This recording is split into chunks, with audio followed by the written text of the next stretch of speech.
Olá, meus amados irmãos, minhas amadas irmãs, é com satisfação que cumprimento a todos em mais essa oportunidade de estudarmos a Bíblia Sagrada. Eu gostaria, antes dessas considerações, de convidá-los para uma palavra de oração. Irmão Gesiel, por gentileza, vai orar conosco? Vamos orar. Eterno Deus, nós bendizemos o Teu nome, ó Pai, pelo privilégio de estar reunido nessa hora, depois de um dia de graça pela Tua misericórdia. Amém.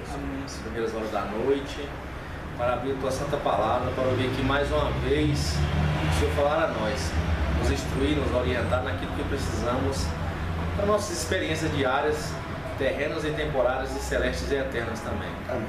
Seja aqui com cada família representada, seja com as pessoas onde quer que elas estejam, que estiverem te ouvindo, que você realmente ouça as preces delas também, atenda para que elas assim venham a crer que o Senhor é um Deus que interage conosco. Amém. Que nos conhece e assim que quer o melhor para cada um de nós. Amém. Perdoe nossos pecados, seja conosco, é o que rogamos em nome de Jesus. Amém. Amém. Na aula passada, aula de número 13, nós vimos pelo relato bíblico, ao estudar o capítulo 4 de Gênesis, os fortes indícios bíblicos de que Caim e Abel fossem irmãos gêmeos, tendo nascido primeiro Caim e em seguida Abel, justamente pelo fato do relato bíblico apontar, na abertura do capítulo 4, que Adão conheceu a Eva e ela gerou 2 filhos. E normalmente conheceu a Eva, nasceu um, conheceu a Eva, nasceu outro, e assim sucessivamente. Teria sido a forma correta, caso eles não fossem gêmeos. Mas a forma que ficou expressa aí é que de fato eles eram gêmeos. Vimos também que no desenrolar da história desses 2 jovens, houve uma bifurcação na genealogia de Adão. Pela conduta de ambas as partes, um se alinhou rebeldemente com as trevas, e quem substituiu Abel, que foi assassinado pelo irmão, tomou a linhagem do pai, vivendo na luz e ensinando a luz. Aí uma genealogia foi chamada de filhos de Deus, esses que andariam na luz, e filhos dos homens, esses que seriam encabeçados por Caim. Nós vimos aí também, no relato bíblico, que uma série de advertências divinas que foi dado para essa família, não só no desenrolar que levou os nossos primeiros pais a serem expulsos, mas no desenrolar das ações desses jovens, não só para eles, mas como para o casal também, quando eles ainda estavam sendo expulsos do jardim, estão valendo até hoje. Quando Deus tentou corrigir Caim, mostrando para ele o perigo dele não dominar o seu próprio coração, não ter domínio próprio, as consequências terríveis que poderia isso acontecer, ele acabou fazendo de ouvido moco e fez o pior. Deixou um sentimento que é indomável por um mortal, chamado ira, tomar conta. São consequências funestas e até hoje do mesmo jeito. E as orientações estão lá, quantos mil anos antes de Cristo? Serve até hoje. Nós podemos notar também na aula passada que a rebeldia de Lúcifer, de Satanás, ficou bastante caracterizada na forma de agir de Caim. Ele não deixou barato. Deu indícios, deu sinais de cada passo, tanto no diálogo com Deus como de suas ações, se caracterizando, se identificando com o príncipe das trevas. Inclusive, quando Deus transfere a profecia para ele, de que ele seria fugitivo e vagabundo da terra, ele tomou aquilo como ofensa e peitou a Deus, dizendo: pois você mesmo, como se diz, você vagabundo mesmo, pode ter certeza, da onde eu estiver sabendo que está a face do Senhor, eu vou mudar para outro canto, vou fugir da sua face.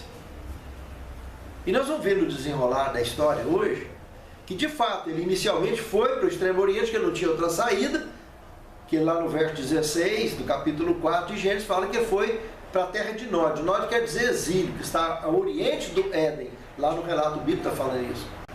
Mas depois nós vamos ver que ele acabou indo para a região ocidental.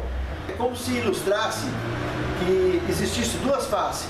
A face de Deus, a descendência de Adão, daria sequência ali na região do Oriente.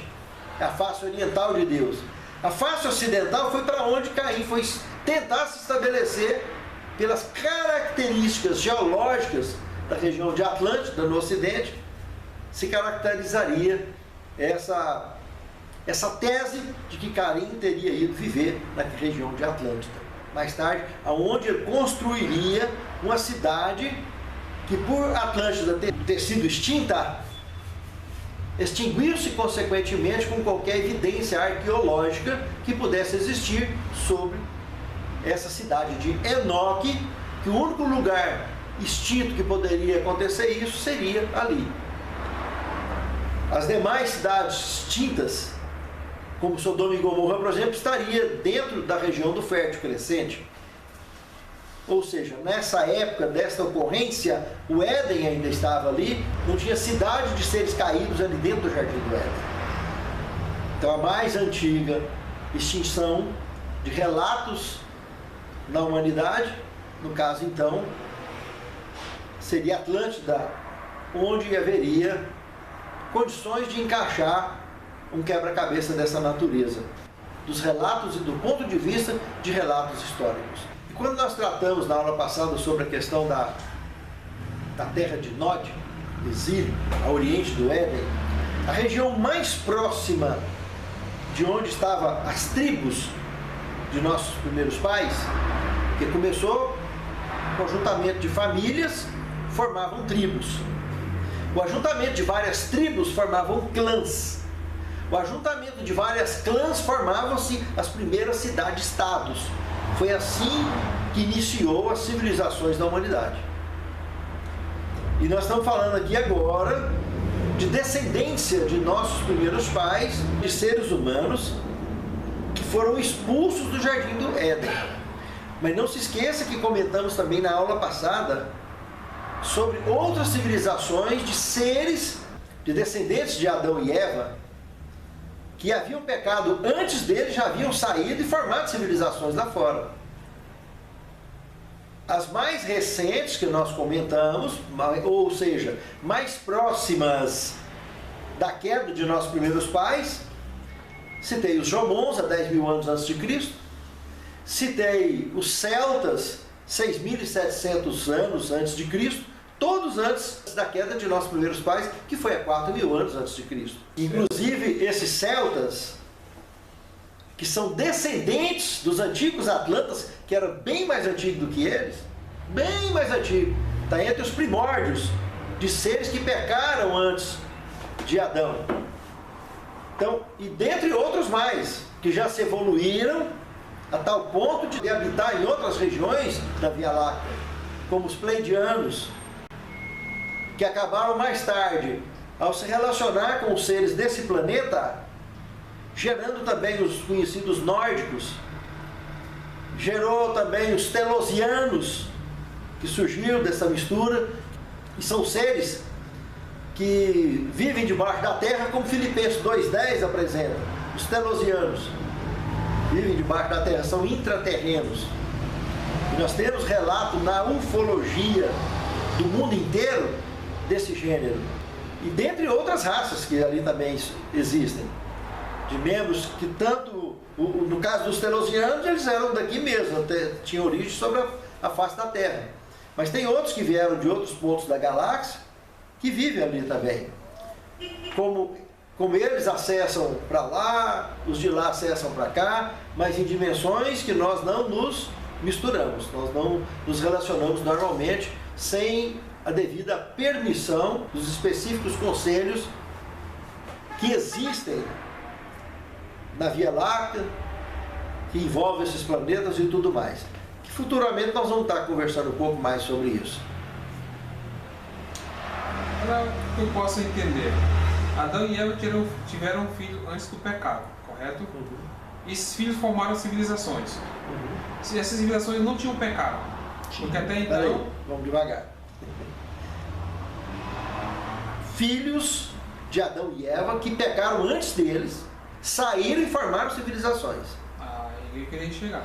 Dentro do jardim do Éden, raça pura. Fora do jardim do Éden, raça caída. Quando começou a acontecer pecado, que eu citei antigamente, Romanos 8, 22, 23, 24, lembra? A terra começou a gemer, com dor de parto por causa do pecado. Aí eu relacionei isso, biblicamente, com os asteroides batendo no planeta Terra, com glaciações, que começou a acontecer há 2,7 milhões de anos atrás. Então é tempo para danar. Então seria essa mais ou menos a idade do pecado no planeta Terra. Mas os nossos pais ainda não tinham caído. Eles só foram cair há 4 mil anos antes de Cristo. Então o que tinha de raça pura no planeta Terra, o que habitou sobre a face da Terra, quando começou a estrutura de pecado, eles já estavam evidentemente começando um processo de deslocamento para outras regiões da Via Láctea ou do universo. Mas como nós estamos falando de milhares e milhares de anos, seres também que saíram, foram expulsos e começaram, tiveram a mente bloqueada e foram evoluindo com o tempo, esses indivíduos passaram a ter condições também de viajar para outros lugares. Agora, os nossos primeiros pais pecaram há 4 mil anos antes de Cristo, e nesse período a terra estava povoada por raça caída. Não tinha mais raça pura, a não ser dentro do jardim do Éden, ao que tudo se indica, ao que tudo se explica.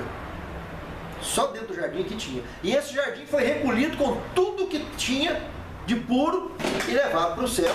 E no Apocalipse nós temos esse registro autêntico do gênero.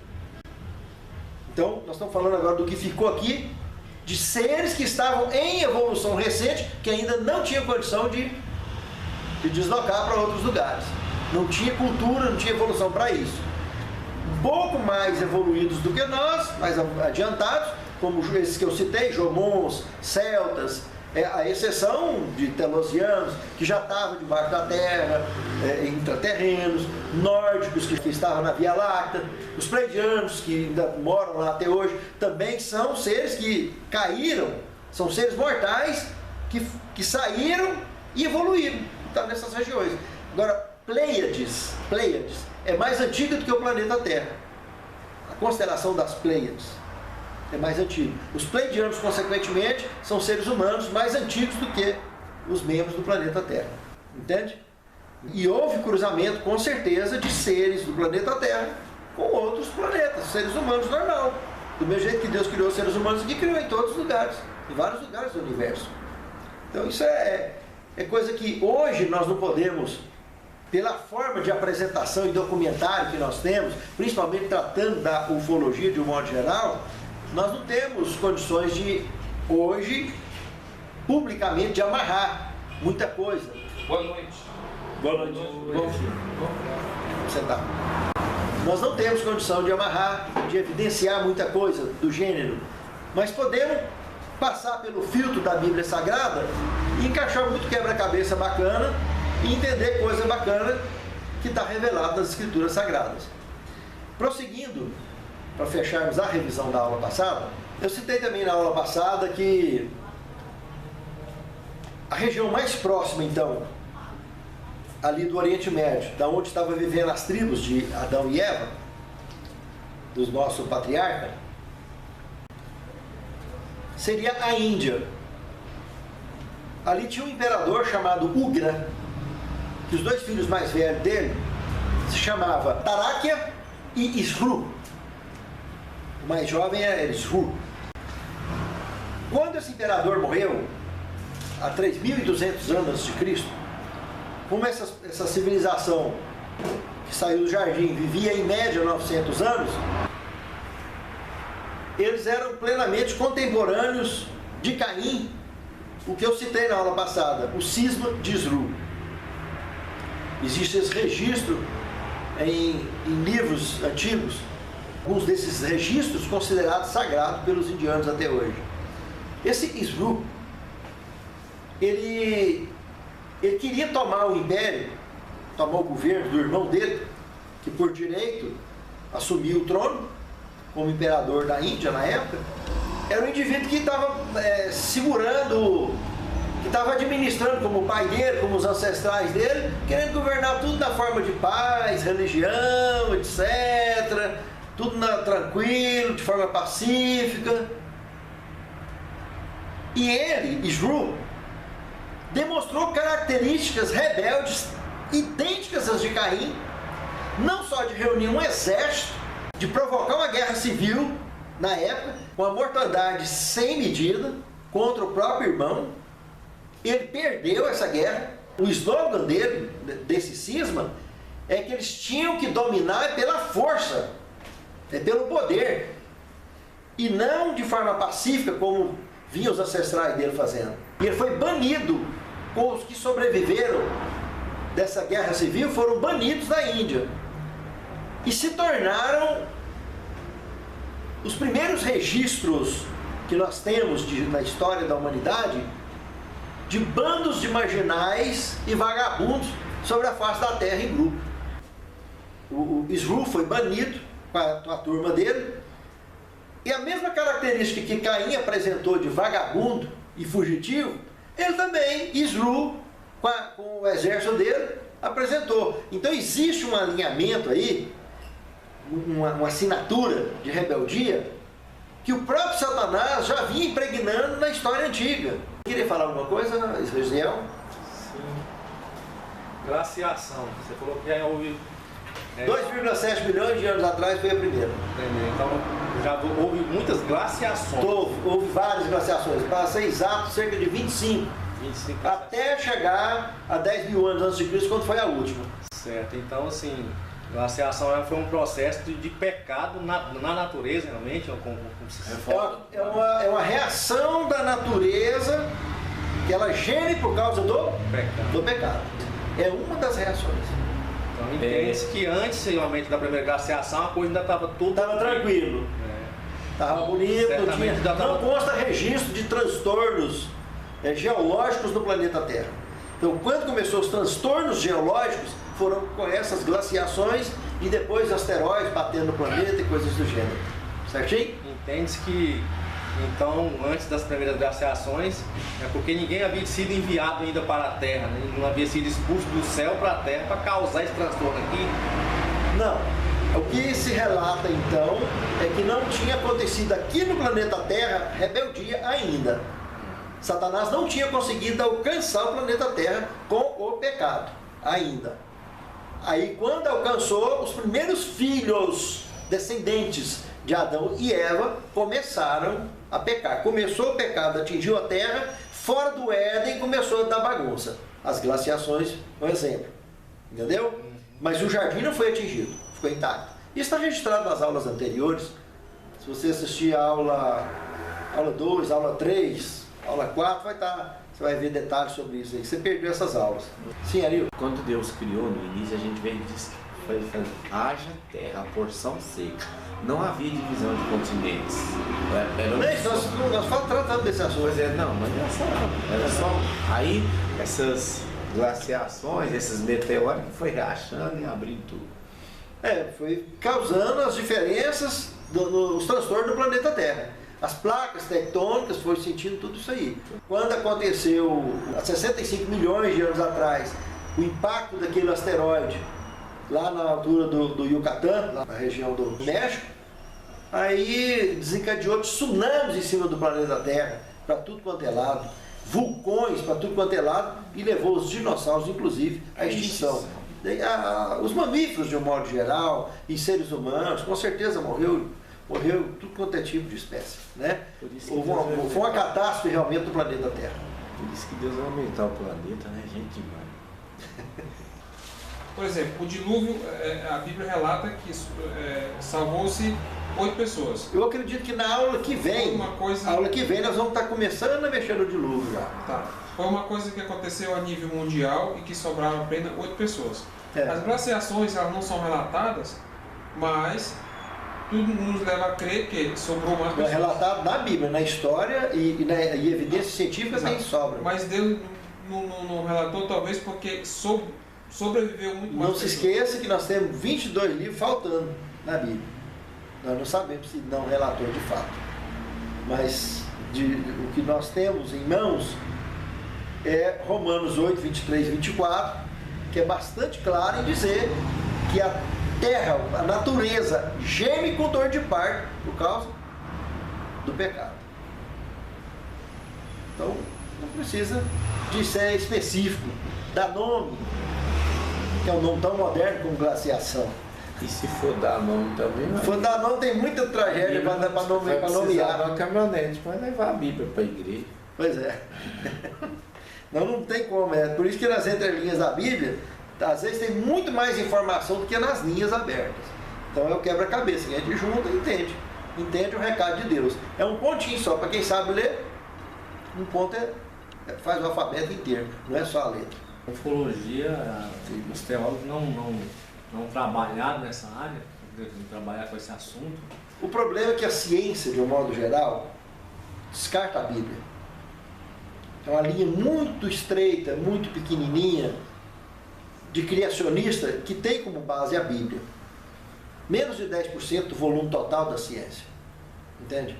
Então, quando parte para cientistas isolados, como você acabou de citar, ufólogos, menor ainda a quantidade de estudiosos que faz uso do livro sagrado para poder embasar as suas evidências, que facilitaria bastante.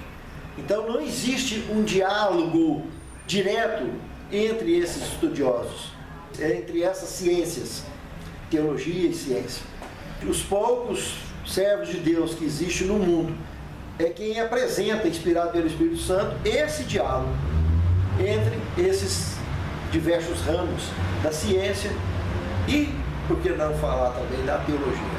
Então aí nós, usando a Bíblia Sagrada, conseguimos mostrar esses quebra-cabeça que encaixa esse diálogo das evidências científicas com as evidências teológicas. Só finalizando a questão da Índia, do cisma de Isru, vocês viram que o registro, a assinatura do rebelde, do príncipe das trevas, o modo operante de agir dele, homicídio, João 8,44, já mostra que ele desde o princípio, muito antes de existir a semana da criação que deu forma ao planeta Terra e colocou os nossos primeiros pais, muito antes já existia o homicídio.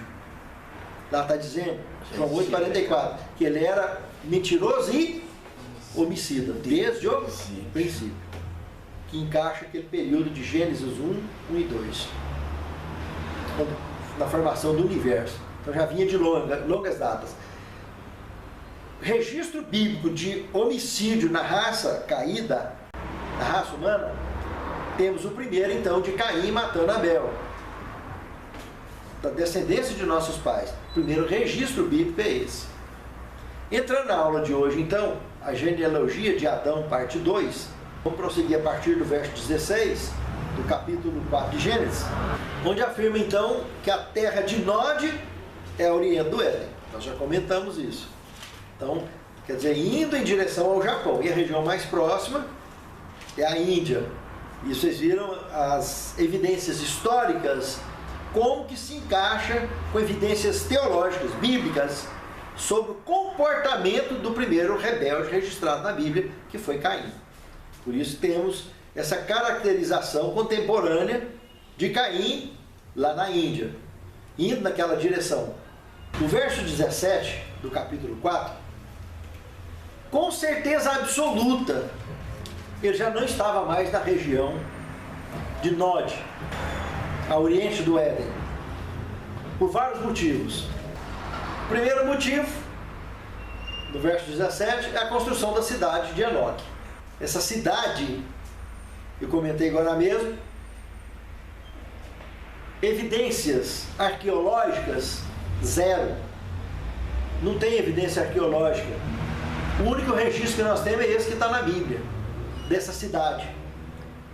E por esse motivo, repito o que eu disse agora mesmo, cidades distintas do período bíblico, teríamos Sodoma e Gomorra, que está muito à frente, muito depois do dilúvio.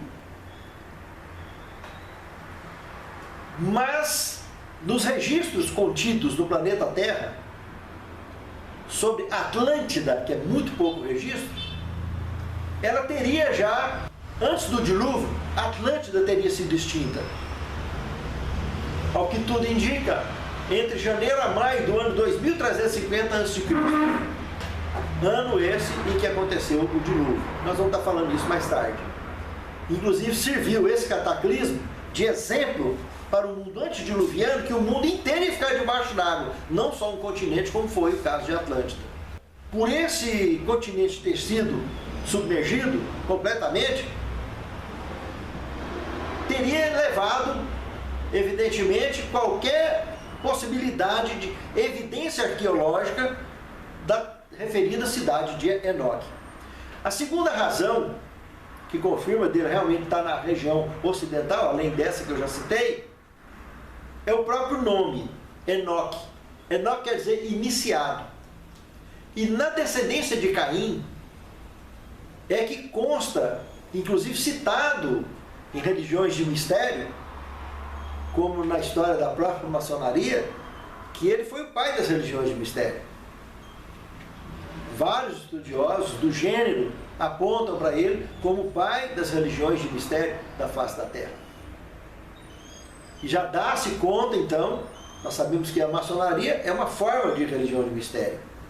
Eles não aceitam dizer que é uma religião. Você falar, eles encrespam. Não aceitam, mas eles têm a crença, têm forma tem forma de comportamento religioso normal como qualquer religião. É diferente das demais, mas é religião, sim. A forma religiosa é uma religião de mistério, todo enredado de mistérios. Inclusive, Amenhotep IV, ou Akhenaton, em 1500 a.C., vai lá nos dias de Moisés, no ano que Moisés começou a escrever o livro de Gênesis e o livro de Jó. Nesse ano, Akhenaton reorganizou a Rosa Cruz, consta isso em registro histórico. É uma das bases mais antigas da maçonaria na história da humanidade. Salomão, ele teve alguma coisa a ver com isso, quando ele realmente fez aliança com outras mulheres, entendeu? Nós vamos estar estudando mais tarde sobre o caso de Salomão. Salomão, o Irã Abif, que era o rei da Síria na época, mandou um xará dele, que era um judeu que vivia na Síria, chamava Irã Abif também. Esse indivíduo era todo metido com religiões de mistério, como no caso a maçonaria, que já existia então nos dias de Salomão. E foi ele, o artífice e construtor, que auxiliou Salomão na construção do templo que nós conhecemos. Entendeu? Então trouxe uma série de contaminações para o reino judaico na época, desse gênero. Mas isso é apenas história, tá? Então não tem como contestar, porque os nomes têm o relato bíblico para autenticar. E a história, a parte que consta, registros, conta essa história desses indivíduos, tanto do rei da Síria na época, quanto o próprio enviado dele. E para fechar o verso 17, esse nome Enoque quer dizer iniciado. Esse termo, iniciado, era a base de todas as religiões esotéricas e de mistério que tinha na antiguidade. Inclusive até hoje na maçonaria ainda usa esse termo para quem está iniciando, para quem está começando na maçonaria, iniciado. Que o hebraico, o original, usa o ocidente, que é a outra face, né? Porque Deus criou o planeta todo, mas ele falou que ia fugir da face de Deus. Né? Boa noite. Entende? Viu como é que o negócio é interessante? São peças do quebra-cabeça esparramadas dentro da Bíblia que, quando a gente encaixa, facilita entender e amarrar as informações que tem esparramado em tudo quanto é fonte escrita de história ou bíblica, seja lá o que for. Não que estejamos confirmando evidência ampla sobre tais situações, mas são curiosidades interessantes que se justificaria com facilidade esse amplo da história toda, do grande conflito que nós conhecemos. E um outro detalhe que tem que ficar claro aqui, que esse Enoque de Caim não tem nada a ver com Enoque, descendente de Sete, relatado em Gênesis capítulo 5, do verso 20 ao 24. Esse outro tinha seguramente cerca de uns 300 anos mais velho do que o Enoque, o sétimo depois de Adão, que teria sido levado para o céu. Esse primeiro Enoque, que inclusive a maçonaria alega que foi esse Enoque mais velho, que seria o Enoque de Adão, e não é. É o Enoque de Caim. O Enoque que a maçonaria cita como membro da maçonaria na antiguidade. Entendeu? O Enoque de Caim é que foi envolvido com esse tipo de estrutura. Com os antigos atlantas e outros povos que já existiam na época, que praticavam essas religiões de mistério. No código genético, na descendência de Noé, lá em Cão surgiria Nimrod, que daria essa cabeça da vez, esse sucesso das trevas nos seus dias, lá depois do dilúvio. Nimrod, um descendente de Cão, que manifestaria todo esse tipo de estrutura, tanto do ponto de vista de violência, de vandalismo e de fundação de cidades, como Caim fundou essa cidade aí de Enoque, e tem um relato bíblico sobre isso. Então, depois do dilúvio, esse indivíduo apareceria. Você queria falar alguma coisa, Gesiel? O Enoque, que então foi para o céu, sem conhecer a morte, ele veio depois do Enoque. Muito depois do Enoque de Caim. Muito depois. E ele também, de certa maneira, iniciou também o evangelismo. É outra linha que nós vamos entrar agora. Uma outra curiosidade, que eu abordei, inclusive, na edição do Seminário de Escatologia, no versão 1, a versão original dele, um livro que eu editei em 1995, no século passado. E já era o resultado do Seminário de Escatologia, que eu já vinha há cerca de 13 ou 15 anos já pregando, antes de eu editar esse livro. Na página 16 eu apresento uma sugestão aonde, pela principal razão das primeiras civilizações terem sido formadas do ajuntamento de famílias e formado tribos, ou seja, de estruturas tribais, olhando até hoje, os judeus e vários outros povos dessas regiões ainda são de estruturas tribais, mas tribos evoluídas, é claro, não são como tribos indígenas que tem por aí, que ficaram mais à parte da evolução tecnológica e científica, né? Dentre esses aí, os judeus mesmo têm avanço tecnológico e científico fantástico, como outros povos também. Serem de origens tribais, o nome, na ótica bíblica inclusive, pesa muito com relação à história do próprio indivíduo ou daquela civilização.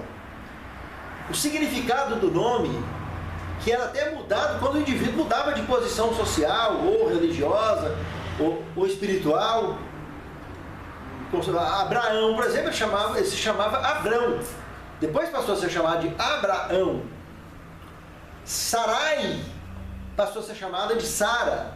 Jacó passou a ser chamado de Israel. Então, alguns exemplos que eu estou citando de nomes que foram mudados, que realmente marcou a mudança na história do povo de Deus. Esse critério de significado de nomes nos ajuda a fechar quebra-cabeça na Bíblia Sagrada e na história, a dialogar entre a teologia e a ciência, muita coisa bacana. Vamos observar, por exemplo, aqui, no capítulo 4 de Gênesis, do verso 18 ao 24, nós temos aí a descendência, a genealogia de Caim. O próprio nome Caim quer dizer forjado ou adquirido. Caim é contemporâneo da escrita, a sumeriana, a primeira delas conhecida por nós, né? Entre o ano 3500 e o ano 3000 a.C., que é o período conhecido pela ciência de proto-história, justamente por causa da escrita. E foi nesse período também que se começou a conhecer o ferro. Ou seja, desenvolver armas de ferro forjado. Encaixa com o nome Caim, e Tubal-Caim, então nem se fala, que vem logo em seguida. E os povos oriundos de Caim, que teve muita influência dele, os atlantas, seguramente deve estar lá debaixo. As evidências dessa genealogia dele quase toda.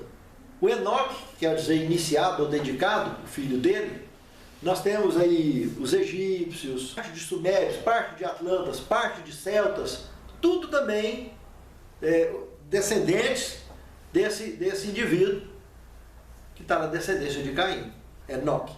Irade, cidade testemunha, ou corredor, o significado do seu nome. Nessas mesmas civilizações do irmão Enoque, e acrescentando Grécia e Creta também, que houve civilizações que povoaram lá nesse período proto-histórico e renasceram, ressurgiram-se depois do dilúvio também, na descendência de Jafé. Jafé, um dos filhos de Noé, é o que repovoou a maior parte do planeta Terra. Ele fez questão de, em cada parte do planeta Terra onde ele pôde, e dar a sequência de recolocar essas regiões, mantendo a estrutura inicial anterior ao dilúvio. O Egito continuou sendo Egito, onde era Egito, depois que voltou as águas do lugar, e foi o Jafé que teve o cuidado de repovoar. No caso não os egípcios, né? Você tem Egito, mas todos os povos ele recolocou. Os egípcios eram descendentes de Cão. A região da África foi repovoada por ele. E Sem repovoou basicamente o Oriente Médio. Mas Jafé repovoou o resto do planeta Terra. Nós estaremos estudando muito sobre isso nas aulas seguintes. Meu-Jael, esse descendente aí, quer dizer destruído de Deus. Isso aí deixa bem claro o fortalecimento da ideia de religiões que se fortaleceram nas trevas. Evidências pelo próprio nome. O embrião mundial do esoterismo, vamos dizer assim, e das religiões de mistério. Inclusive, embrião dos futuros habitantes de Sodoma, Gomorra, parte dos Atlantas e Troia. Também foi destruído. Metusael, na descendência de Caim, quase um xará de Matusalém. Como Enoque foi um caso também que surgiu mais tarde. Lameque também vocês vão ver que surgiu das duas descendências. Só que o outro Lameque, pai de Noé. Matusael, nós tivemos Matusalém. Então, são pontos bem distintos de manifestações de seres criados na linha dos filhos dos homens e de seres criados na linha dos filhos de Deus. Luz e trevas. Lá, base dos egípcios antigos, parte dos egípcios antigos. Houve influência dele na estruturação do fértil crescente dos primeiros egípcios, da pré-história, a proto-história dessa civilização, dos egípcios. Os egípcios vieram antes dos assírios. Eram contemporâneos, né, na realidade. Os egípcios eram bem mais antigos, com certeza. Eu achei que você estava falando de acadianos.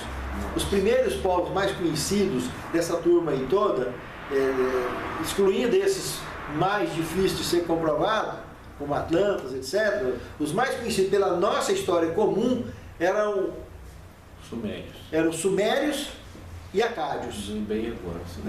Sumérios e acádios.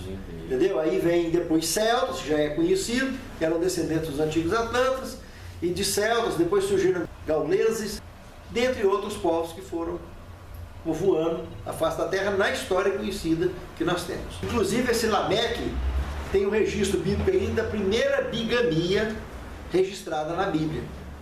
Ele já tinha duas esposas, Ada e Zilá. E conversando com essas esposas dele, ele conta inclusive o relato que teria matado um indivíduo que tinha um sinal, provocou ele demais, e o filho dele que pisou nele demais. Se Caim será vingado 7 vezes, eu serei 77 vezes. Ele usa essa expressão aí no contexto bíblico. Ele quer dizer, confessando o assassinato de Caim e de um dos filhos de Caim, provavelmente Enoque. Interessante, Lameque. Agora ele sabia da história. Do sinal, porque tinha sinal, ele sabia, eu matei, agora minha vingança do meu lado. A partir de Ada ele gerou, nós já temos uma composição maior dos egípcios. O nome Ada quer dizer beleza. Quando nós vimos aí o Jabal quer dizer rio corrente. Começou aí a base dos primeiros assírios, que você perguntou, e dos primeiros acádios também, na descendência desse indivíduo aí, antes do dilúvio, as primeiras bases. Depois do dilúvio, a descendência de Jafé foi repovoada essas civilizações. Jubal, que aparece aí, justamente quer dizer torrente, região úmida, música. Aí vemos os egípcios, né? No capítulo 4, verso 21, está falando que ele era o pai dos músicos. Correto, raciocínio? Então, os primeiros instrumentos musicais saíram nessa turma do Jubal. Temos aí então já a parte dos sumérios. Zilá, a parte Zilá quer dizer sombra. A outra, esposa de Lameque. Sobra para cima dos antigos egípcios também, a composição dela. Esse cara ali naquela região, né? Depois que o jardim foi tirado e levado embora. Tucal-Caim, então, o último da turma aí, produto de forjas. Volta naquela tecla que eu toquei no início, do próprio Caim. 22, inclusive, que foi o primeiro mestre de toda a obra de cobre e de ferro.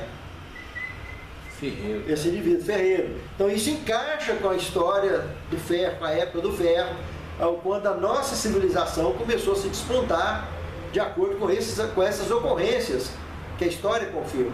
Povos que surgiram de Tucal-Caim, parte dos sumérios e acádios, de Naamã, que aparece aí também na descendência, quer dizer prazer, beleza, onde no capítulo 6, versos 2, deixa indício das primeiras prostituições da terra,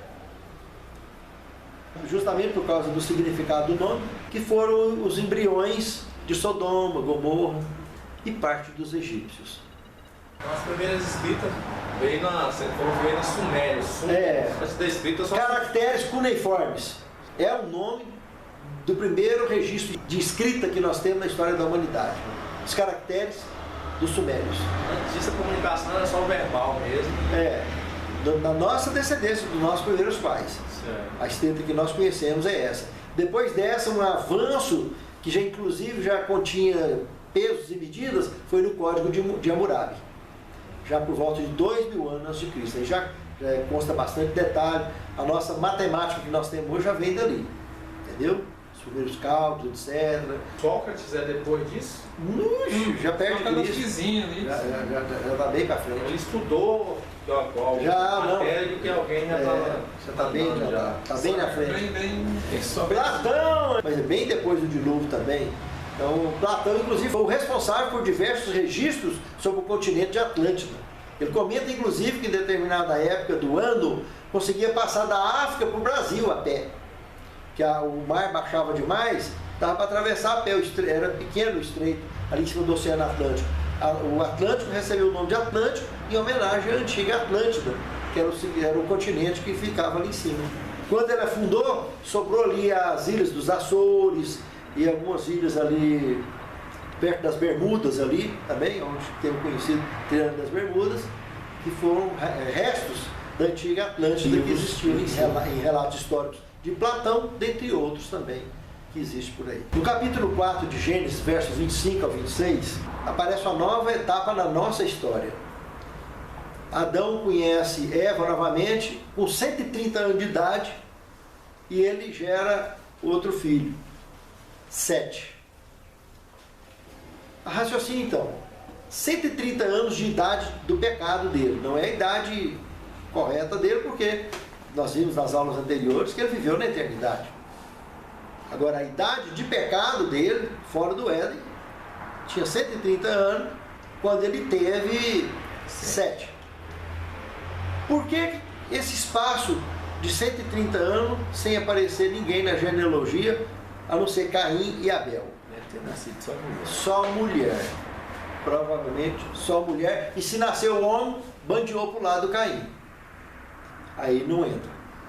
Porque Deus fez questão de apresentar no relato bíblico a genealogia dos filhos de Deus e dos filhos dos homens. Onde lá em Gênesis capítulo 6 nós vamos estar estudando, essas genealogias se cruzaram, esses povos se cruzaram e ainda aparece um terceiro grupo lá, os filhos de Anak, representando outros povos que já existiam também. Aparece nesse cruzamento os filhos de Deus e os filhos dos homens. Nós vamos estar estudando das próximas aulas. Os filhos de Deus e os filhos dos homens. Oi? Era Anak, os filhos de Deus. Filhos de Anak, filhos de Deus, filhos dos homens. 3 grupos. Os Anak eram os gigantes. Os Anak são valentes da antiguidade. Todos eram gigantes, Noé também era gigante. Comparado conosco, né? Nós é que somos naníveis. Mas eram valentes, eram os valentes da antiguidade. Esse grupo está representando grupos de outros seres já avançados que viviam ainda no planeta Terra. São seres que viviam sobre a face da Terra, que tiveram cruzamento com os descendentes de filhos de Deus e com os filhos dos homens. Ou seja, na descendência de Noé, as esposas podiam fazer parte de qualquer um desses três grupos. Os filhos, com certeza, pertenciam à descendência de Noé, filhos de Deus. Mas eles, a Bíblia relata, nós vamos estar estudando em outras aulas, que os filhos de Deus viram que os filhos dos homens eram formosos e tomaram para si. Então, filho de Deus tomou filhos dos homens. Então, Noé e os seus filhos casaram com filhos dos homens. Isso não tem como contestar dentro da Bíblia. E aí, nos juntar essa turma, esses casamentos, por melhor que tenha sido essas criaturas, elas repovoaram o planeta Terra depois, e o código genético que brotou dessas descendências teve todo tipo de seres humanos, que representou seguramente os antigos que tinham. Só que agora de forma reeducada, né? Depois do dilúvio. Só que o conflito continuou e está onde está hoje, que nós conhecemos na nossa história. Gênesis capítulo 4, versos 25 e 26, como nós comentamos, começou uma nova época, uma nova etapa na nossa história. E foi aí que comenta que com o nascimento de Sete foi o momento em que o nome do Senhor começou a ser proclamado sobre a face da terra. Ou seja, começou uma obra de evangelismo dentre os filhos de Deus, que culminaria com o grande evangelista Noé, que pregaria sobre a face da terra antes do dilúvio acontecer. Noé se tornou profeta também, porque ele anunciou o que aconteceria à frente dos seus dias. E quando fala que o nome do Senhor começou a ser proclamado, nós estamos falando de campanha evangelística, então, que precederam o dilúvio, que já tinha começado, evidentemente, nessa descendência de Sete, que culminaria com a história do dilúvio. Você queria perguntar alguma coisa? Perguntar esses homens grandes que você falou, que eles todos eram grandes. Foi extinto. Todos eles eram grandes. Não sei, cadê a geração deles hoje? Eles foi extinto? Presta atenção. Não tem ossada, alguma coisa? Foi encontrado, nós já comentamos em aulas anteriores, na Turquia foi descoberto um cemitério de gigantes. E deu sumiço. Isso foi extinto. Então. Sumiu. Não sei onde é que foi parar isso não. Mas homens de quase 5 metros de altura. O mais pequenininho tinha quase. Ossada foi descoberto na região da Turquia. Isso Eu vi. Então, coisa incrível aqui lá. Estava numa faculdade lá, tem sumiu do lado. E não tem muitos anos não, foi no século passado. Abafa, cara. Abafa, né? Tem negócio de abafa. Então, o fato é que todo antediluviano eram homens de grande porte. Depois do dilúvio, começou a reduzir a estatura e a longevidade. Começou a baixar. Tem um verso lá em Gênesis que Deus diz que não é bom que o homem viva mais do que 120 anos, né? Não, deixa eu dar. Isso. E nós somos 80 anos. O que está dizendo lá é que o salmista fez um comentário que 80 anos é enfado e canseira, que passa disso aí. Moisés viveu 120 anos. Aqui, ó, Gênesis 5, 3. Então disse o Senhor, não contenderá o meu espírito para... Não contender não, isso é do dilúvio. Está falando do dilúvio. Sim, mas eu estou falando que aqui ele limita em 120 anos. anos. Não, 120 anos tem para ter o dilúvio. Esse é o prazo para acontecer o dilúvio. Noé vai pregar... E durante 120 anos, daqui 120 anos vai vir o dilúvio. Ele gastou esse período para construir a arca e fazer a campanha de evangelismo.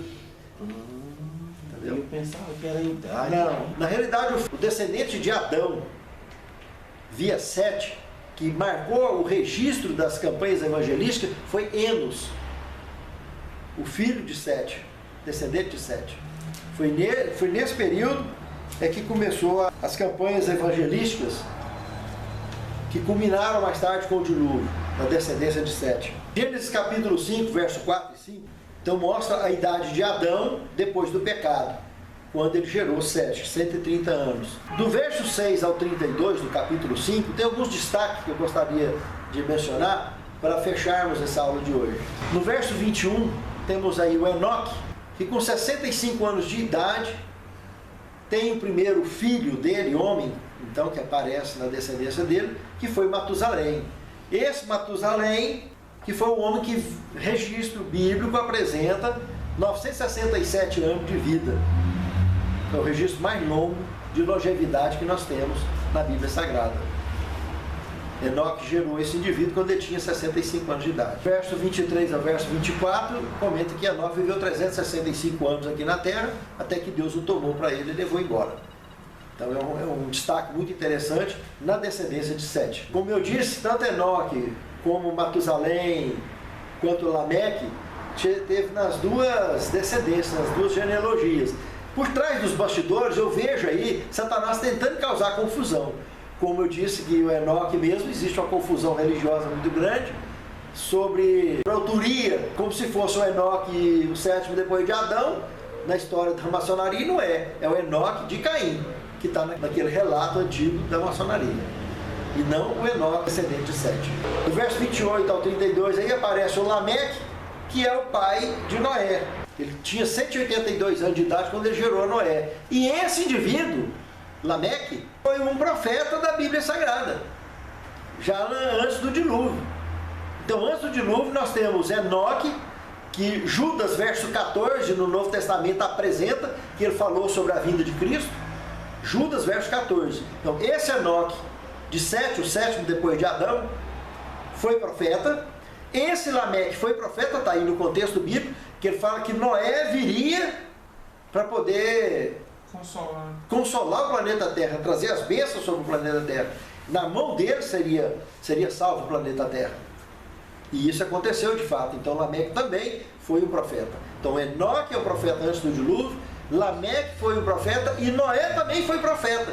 Porque ele profetizou que o dilúvio aconteceria ao final de 120 anos. E Noé, no verso 32, fala que ele tinha 500 anos quando gerou o filho dele, Sem, que entraria na arca com ele. Sem, depois Cão e Jafé. 1 ano de distância para cada um, né? Esses 3 filhos entraram na arca. Os demais, imagina o cara com 500 anos, né? Entrou na arca com 600 anos. Então, veja bem, quer dizer, começou a pregar 20 anos antes de Sem nascer, porque o dilúvio durou 120 anos, ele estava com 600 anos quando estourou o dilúvio, então ele começou a pregar 20 anos antes de Sem nascer. 120 anos. 120 anos. Quando aconteceu o dilúvio, o Sem estava com 100 anos de idade. O outro estava com 99, Cão com 99 e Jafé com 98. Os 3 indivíduos, junto com o pai e as suas esposas, entraram na arca. Nós estaremos estudando na próxima aula. Que Deus abençoe a mim e a vocês, que nós possamos mergulhar nesses estudos, entender esse quebra-cabeça bacana e nos preparar para a breve volta de Jesus. Vamos ficar de pé, encerrar o coração. Santo Deus, muito obrigado, Senhor, por nos orientar na Tua Palavra sobre o que aconteceu no passado da história do grande conflito. Nos prepare, Senhor, para sermos vitoriosos no desfecho dessa história onde participamos hoje em nossos dias. Amém. E que na volta de Teu Filho amado a este mundo, sejamos contados entre aqueles que marcharam para dentro dos portais da Cidade Santa. É o que te pedimos, agradecidos, em nome de Jesus. Amém. Diante da face de Cristo Jesus, anseio